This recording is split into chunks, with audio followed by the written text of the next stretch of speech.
খাওয়াবেনও না, যাতায়াতের পয়সাও দেবেন না, আর ঘন্টার পর ঘন্টা চুপ করে বসে থাকবে। আল্লাহর কসম, কার নামে কসম করলাম?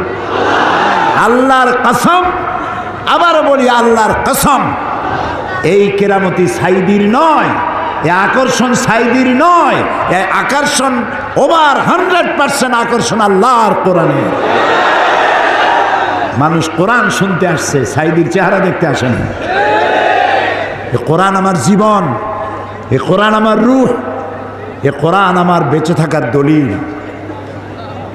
এই কোরআন আমাকে আমার কষ্ট দূর করবে, এ কোরআন আমাকে শান্তি দিবে, এ কোরআন আমাকে দুনিয়ায় আরাম দেবে, এ কোরআন আমাকে জাহান্নাম থেকে বাঁচায় দেবে। জান্নাতেও আল্লাহ তাআলা দরজা মাকাম বুলন্দ করে দেবেন। আল্লাহ তাআলা বলবেন জান্নাতীদেরকে তেলাওয়াত করো আর উঠতে থাকো। জান্নাতের উপরের দিকে উঠতে, তেলাওয়াত করো আর উঠতে থাকো। উঠতে উঠতে যে জায়গায় তোমার তেলাওয়াত শেষ, ওই জায়গাটা তোমার। এখন হাফেজের জায়গা কোথায় হবে চিন্তা করো। সুবহানাল্লাহ। আমরা তো কুল্লু আল্লাহ, আলহামদুলিল্লাহ, আলম তারা, লেইলাফে কোরাইশিন, বাস শেষ। হাফেজের কিসমত কত! সুবহানাল্লাহ। ও 30 পারা পড়বে। রাসূলুল্লাহ বলেছেন, আল্লাহ তাআলা তাকে বলবেন উঠো আর তেলাওয়াত করতে থাকো, যেখানে তোমার তেলাওয়াত শেষ ওই জায়গাটা তোমার। তো নিজেরা তো হাফেজ হইতে আমরা পারি নাই, অন্তত ছেলেদেরকে বানাই, নাতিদেরকে বানাই, হাফেজে কোরআন বানাই, কি হবে? আল্লাহর নবী বলেন, মান ক্বারাআল কুরআনা ফাস্তাজহারাহু ফাহাল্লা হালালাহু ওয়া হাররামা হারামাহু আদখালাহুল্লাহুল জান্নাহ। আল্লাহর নবী বলেন, যে ব্যক্তি কোরআন পড়ল, কোরআনের হালাল জিনিসকে গ্রহণ করল, কোরআনের হারাম জিনিসকে বর্জন করল, আর কোরআনের প্রচারে নেমে গেল, ছড়িয়ে পড়ল, কিয়ামতের দিন আল্লাহ রাব্বুল আলামিন ওই ব্যক্তিকে জান্নাত দিয়ে দিবে। রাসূল বলেন, শুধু জান্নাত দিবেন না, আল্লাহ তারে বোনাস দিবেন। ওয়াশাফাআহু ফি আশরাতিন মিন আহলি বাইতিহি কুল্লুহুম কাদ ওয়াজাবাত লাহুন নার। আল্লাহর নবী বলেন, শুধু জান্নাত দিবেন না, জান্নাতের অর্ডার দিয়ে আল্লাহ বলবেন, অপেক্ষা করো, তোমার রক্ত সম্পর্কিত আত্মীয় স্বজনের মধ্য থেকে এমন 10 জনের জন্য আমার কাছে সুপারিশ করো, যেই 10 জনের জন্য হিসাবের পরে জাহান্নাম ওয়াজিব হয়ে গিয়েছিল। তোমার সুপারিশের কারণে ওই 10 জনকেও তোমার সাথে জান্নাত দিয়ে দেব। এ হচ্ছে সেই কোরআন। সুবহানাল্লাহ। এই কোরআনে কারীমকে আল্লাহ রাব্বুল আলামিন আমাদের কষ্ট বৃদ্ধি করার জন্য নাজিল করেন নাই, আমাদের কষ্ট দূর করার জন্য এসেছে কোরআন। এই পৃথিবীর মানুষদেরকে পথ দেখায়ছে 2 শ্রেণীর মানুষ। আম্বিয়া আলাইহিমুস সালাম আর এক দিকে আসছে দার্শনিক, ঐতিহাসিক, লিডার, এরা সবাই আসছে। তো দার্শনিকরাও মানুষকে পথ দেখিয়েছেন, নবীরাও পথ দেখাইছে। এখন আপনি কোন দিকে যাবেন? দার্শনিকদের দেখানো পথের দিকে যাবেন না নবীর দেখানো পথের দিকে যাবেন? দার্শনিকদের দেখানো পথের দিকে যদি না যাই তাহলে কেন যাব না? আর নবীর পথের দিকে যদি যাই তাহলে কেন যাব? তারও একটা যুক্তি থাকা প্রয়োজন। যুক্তিটা হলো এই, যারা দার্শনিক তারা মানুষকে পথ দেখিয়েছেন ম্যান মেড ইজম দিয়ে, নিজের মস্তিষ্ক প্রসূত জ্ঞান দিয়ে মানুষের চলার পথ তারা তৈরি করেছেন।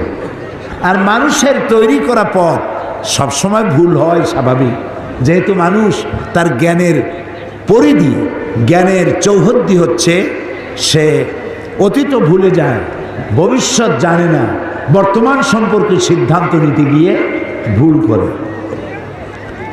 এই জন্য তারা যত কথা বলেছেন কোনো কথা স্থায়ী হয় নাই। তারা যত আইন তৈরি করেছে সে আইনগুলি পৃথিবীর কোনো ভূখণ্ডে স্থায়ী কোনো শান্তি দিতে পারে নাই। আর নবীরা যেটা দিয়েছেন, নবীদের কথা এক, দার্শনিকদের কথা এক একজনের এক এক রকমের, আর নবীদের কথা এক। আদম আলাইহিস সালাম যা বলেছেন নূহ আলাইহিস সালাম তাই বলেছেন, ইব্রাহিম আলাইহিস সালাম যা বলেছেন মুসা আলাইহিস সালাম তাই বলেছেন। আপনারা কি বলতে পারবেন যে ইদ্রিস আলাইহিস সালাম বলেছেন আল্লাহ আছেন, আর ইয়াকুব আলাইহিস সালাম বলেছেন এতে কিছু সন্দেহ আছে? একজন নবী বলেছেন পরকাল আছে, আর একজন বলেছেন পরকাল নাও থাকতে পারে। এরকম তাদের মধ্যে কোনো কথা নিয়ে ইখতিলাফ হয়েছে? হয় নাই। কেন হয় নাই? কারণ হলো নবীদের কাছে যে কথাগুলি এসেছে তা একটা অফিস থেকে এসেছে। অফিসটা কার? সবাই বলেন। আর একজন মাত্র নির্ভরযোগ্য স্পেশাল মেসেঞ্জার আল্লাহর কাছ থেকে বাণীগুলো এনে নবীদের কাছে পৌঁছে দিয়েছেন। সেই স্পেশাল মেসেঞ্জারের নাম কি? মাশাআল্লাহ, আপনাদের ওয়াজ শুনাইয়া মজা আছে, কারণ আপনারা বোঝেন। আলহামদুলিল্লাহ বলুন। জিব্রাইল, আল্লাহ তাকে প্রচণ্ড ক্ষমতা দিয়েছেন, তাকে আল্লাহ তাআলা বলেছেন শাদীদুল কুওয়া, প্রচণ্ড ক্ষমতা রাখেন। রূহুল আমিন, আল্লাহ তাআলা তার প্রশংসা করেছেন। নবী করিম সাল্লাল্লাহু আলাইহি ওয়াসাল্লাম বলেছেন আমি জিব্রাইলকে সচক্ষে আসল সূরতে 2 বার দেখেছি, অরিজিনাল সূরতে 2 বার দেখেছি। পাখির যেমন 2টো ডানা থাকে, জিব্রাইলের আমি 600 ডানা দেখেছি। এবং আকাশ থেকে জমিন পর্যন্ত পৌঁছাতে তার ডানা দিয়ে 2 বার মাত্র ঝাপটা মারে, আকাশ থেকে জমিনে এসে পৌঁছে যায়। আল্লাহর অফিস থেকে, আল্লাহর কাছ থেকে বাণী বহন করে নিয়ে এসে নবীদের কাছে পৌঁছায়ছেন কে? জিবরাইল আলাইহিস সালাম। এখন আল্লাহ তাআলা এই মানব গোষ্ঠীকে সৃষ্টি করে তাদের পথ দেখিয়ে দিয়েছেন। পথ দেখাবার জন্য 2টি রাস্তা, তিনি 2টি জিনিস দিয়েছেন। একটা হলো কিতাব, আর একটা হলো নবী। কয়টা জিনিস? একটা হলো নবী, আর একটা হলো কিতাব। এখন যদি শুধু নবী আসতেন, কিতাব দেওয়া না হতো, তাহলে জনগণ নবীকেই আল্লাহ বানায় ফেলতো। ঈসা আলাইহিস সালামরে আল্লাহ বানাইছে না, তারা আল্লাহর ছেলে বানাইছে না? ওয়াকালাতিন নাসারাল মাসীহ ইবনুল্লাহ, খ্রিস্টানেরা বলে মসিহ হচ্ছে আল্লাহর পুত্র, বলে নাউজুবিল্লাহ। ইহুদিরা কম যায় নাই, তারা কি বলেছে? ওয়াকালাতিল ইয়াহুদু উযাইরুন ইবনুল্লাহ, ইহুদিরা বলেছে উযাইর হচ্ছে আল্লাহর পুত্র, বলেন নাউজুবিল্লাহ। এখন 2 দলে ঝগড়া লেগে গেল। ওরা বলে আমাদেরটা ঠিক, এরা কয় আমাদেরটা ঠিক। শেষ পর্যন্ত তারা একটা মীমাংসা করলো যে আমাদের সবার কথা ঠিক, উযাইরও আল্লাহর পুত্র, ঈসাও আল্লাহর পুত্র, আর আমরা হলাম আল্লাহর নাতি। নাহনু আবনাউল্লাহ, আমরাও আল্লাহর নাতিপুতি, এবং আল্লাহ আমাদেরকে অত্যন্ত ভালোবাসেন। আমরা যত মদ খাই আর যত পাপ করি না কেন, কিয়ামতের দিন আল্লাহ আমাদেরকে জাহান্নামে দিবেন না। যদি কোনো বেশি গুনার কারণে জাহান্নামে তিনি যদি দেনও, লান তামাসসানান নার ইল্লা আইয়ামান মাদুদা, যদি আল্লাহ আমাদেরকে জাহান্নামে ফেলেনও তো কোনো রকম করে এইভাবে একটু জাহান্নামে থুইয়া একটা স্যাক দিয়ে উঠাই নিয়ে আসবে, বেশি সময় আমাকে দোজখে ফালায় রাখবেন।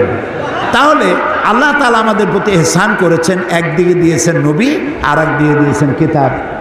আমি বলেছি যদি কিতাব না দিয়ে শুধু নবী দিতেন, মানুষেরা তাহলে নবীদেরকেই আল্লাহ বানায় ফেলতো।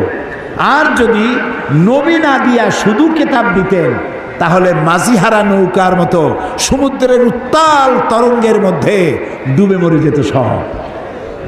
এই জন্য আল্লাহ নবীও দিয়েছেন, কিতাবও দিয়েছেন, যেন কিতাব অনুযায়ী জাতিকে তারা পরিচালিত করতে পারে। আমরা যদি সঠিক রাস্তার উপরে চলতে চাই, তাহলে আমাদেরকে এদিক ওদিক গেলে চলবে না, কোরআন অনুযায়ী জীবন চালাইতে হবে। তাহলেই আমরা মঞ্জিলে মকসুদে পৌঁছতে পারবো ইনশাআল্লাহ। আলোচনা করতেছিলাম কোন সূরা মনে আছে তো?